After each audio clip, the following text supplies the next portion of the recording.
ஒரு மாதத்துக்கு அப்புறம் இன்றைக்கி தான் புரோட்டா வாங்கி சாப்பிட்டோம் பார்த்துக்கோங்க. நான் ரொம்ப கடை சாப்பாடு கொடுக்கவும் மாட்டான், இருந்தாலும் ஆசைக்கு என்றைக்காட்டும் ஒரு நாளைக்கு வாங்கி சாப்பிடுவோம்.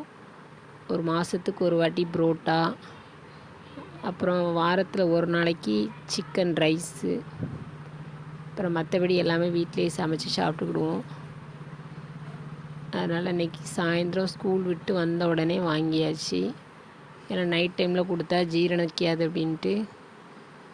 இதுனா ஒரு 5 மணி போல் சாப்பிட்டாலும் 9 மணிக்கு தான் தூங்குவாங்க. அதனால் சரியாக இருக்கும் அப்படின்ட்டு வெங்காயம், அப்புறம் ஆளுக்கு 3 புரோட்டா, அப்புறம் சால்னாவும் நல்லா இருந்துச்சு. ரொம்ப நாள் கழித்து சாப்பிட்ட உடனே புரோட்டா நல்லா இருந்துச்சு, அதனால் சாப்பிட்டாச்சு. புரோட்டா வந்து 10 ரூபா, ஒரு புரோட்டா 10 ரூபா. மொத்தம் 10 புரோட்டா வாங்கிட்டு வந்துருந்தாங்க. நாங்கள் ஆளுக்கு 3 எடுத்துக்கிட்டோம். அப்புறம் எங்கள் வீட்டு பட்டுக்கு ஒரு புரோட்டா.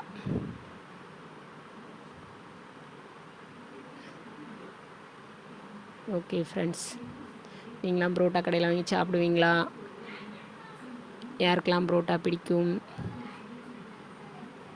புரோட்டா பிடிக்கும் அப்படின்னா லைக் பண்ணி கமெண்டில் சொல்லிட்டு போங்க.